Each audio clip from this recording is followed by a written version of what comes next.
Assalamualaikum warahmatullahi wabarakatuh. Kembali lagi dengan pembelajaran daring Bahasa Indonesia.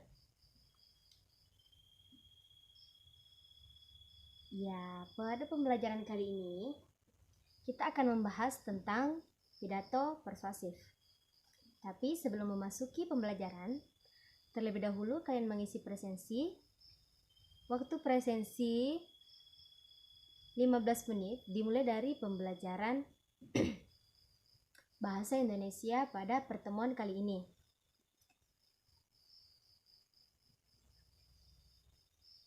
Presensi telah Ibu kirim di grup WhatsApp kelas kalian. Silahkan isi. Nah,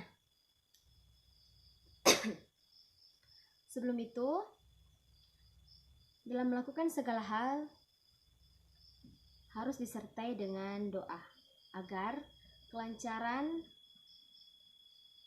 dan keberkahan diperoleh dari apa yang telah atau apa yang akan dilakukan. Nah, sebelum itu marilah kita bersama-sama berdoa berdasarkan keyakinan masing-masing agar pembelajaran kita berberkah dan ilmu yang kalian peroleh untuk hari ini bisa menambah wawasan kalian. Berdoa dimulai. Berdoa selesai.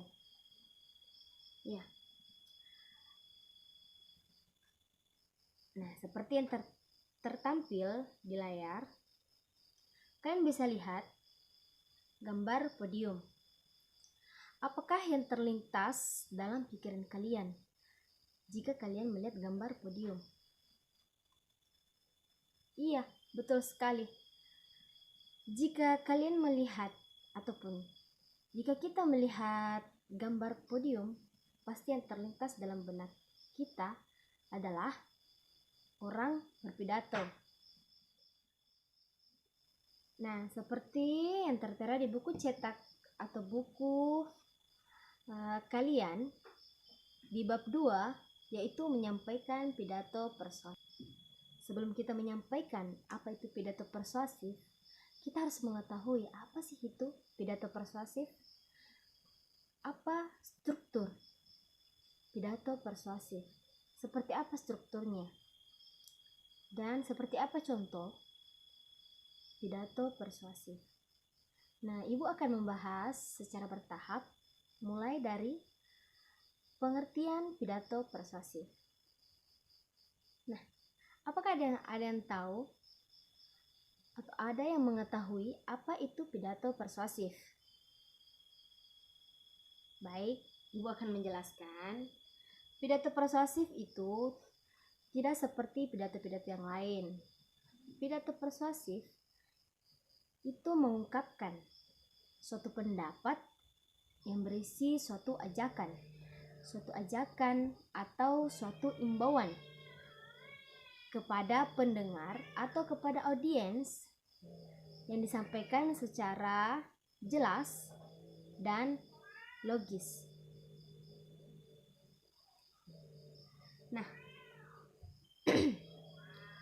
dalam pidato persuasif terdapat beberapa tujuan. Nah, tujuannya yaitu menyampaikan gagasan atau pendapat kepada audiens, yaitu menyampaikan suatu pandangan kepada audiens bahwa suatu kegiatan atau suatu peristiwa ini tidak boleh dilakukan atau boleh dilakukan, seperti itu.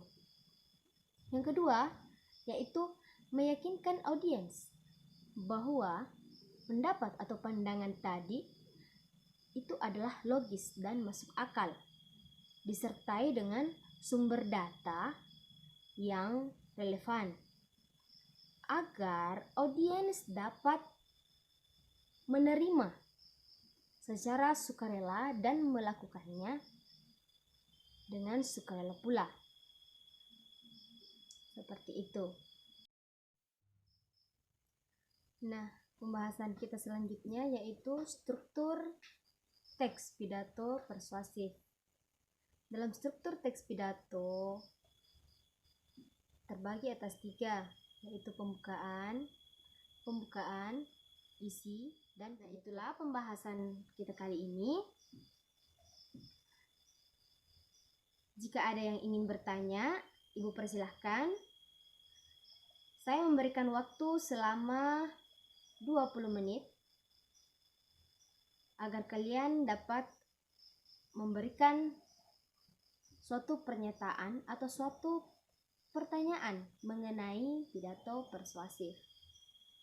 Sekian, Ibu tunggu selama 20 menit kemudian.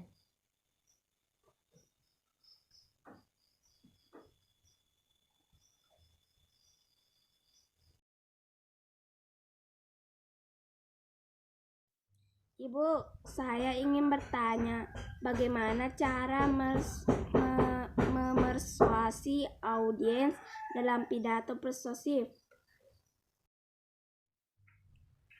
Ya, pertanyaannya tadi adalah bagaimana cara memersuasi seseorang?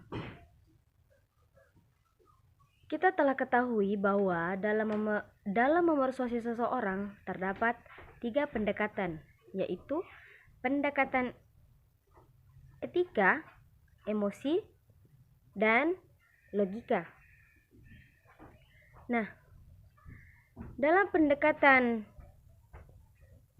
etika, yaitu pendekatan etika yang menyentuh pendengar atau audiens melalui penyampaian nilai-nilai moral dan kebenaran yang harus ditegakkan, juga mengambil peran yang besar terhadap keberhasilan pidato.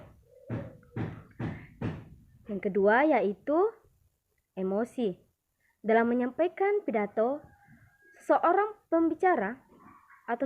pembicara harus mampu mengelola tingkat emosi dengan cara menyentuh perasaan pendengar atau audiens.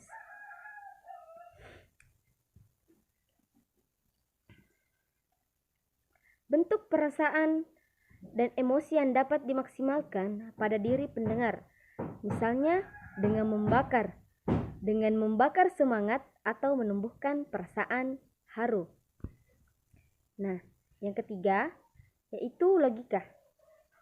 Pembicara atau penyampai pidato harus dapat secara optimal memanfaatkan dan menelaah logika agar audiens dapat digiring untuk mengarah ke persetujuan setelah mendengar alasan dan argumen yang masuk akal serta dapat dibuktikan secara ilmiah.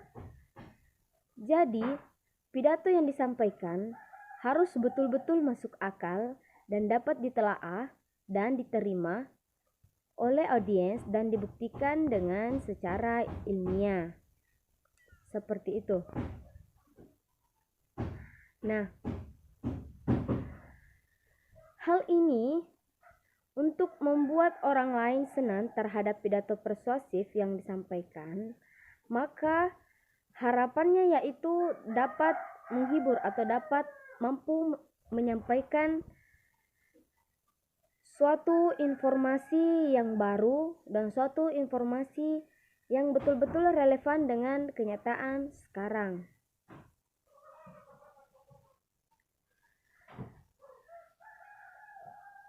Nah, itulah jawaban dari Ibu tentang bagaimana cara memersuasi seseorang. Cara memersuasi seseorang itu betul ada 3, yaitu kita harus dapat melakukan pendekatan emosi, logika, dan etika terhadap audiens atau pendengar. Ya, bagus sekali dari pertanyaan Adinda Suhasma. Ya, pertanyaannya sangat bagus. Iya, karena dalam pidato persuasif itu seorang pembicara harus mampu memersuasi audiensnya agar pidato yang disampaikan bisa diterima dengan baik oleh audiens dan audiens dapat terpengaruh oleh apa yang si pembicara sampaikan kepada audiens. Ya, dengan pertanyaan kalian tadi tentang cara memersuasi seseorang, berarti kalian telah menguasai apa itu pidato persuasif. Seperti apa itu pidato persuasif? Semoga dengan kalian menguasai pidato persuasif ini, kalian dapat mempraktekkannya di manapun nanti, dan dengan pidato persuasif ini dapat menambah wawasan kalian di masa yang akan datang. Ya, sekian. Itulah pembahasan kita kali ini. Semoga pembelajaran kita mampu memberikan dan memotivasi kalian untuk dapat lebih bisa berkomunikatif, lebih bisa berkomunikasi dengan baik, dan untuk tugas selanjutnya Ibu akan memberikan kalian tugas. Nanti Ibu akan kirimkan di grup kelas kalian. Sampai jumpa di pertemuan selanjutnya. Terima kasih. Assalamualaikum warahmatullahi wabarakatuh.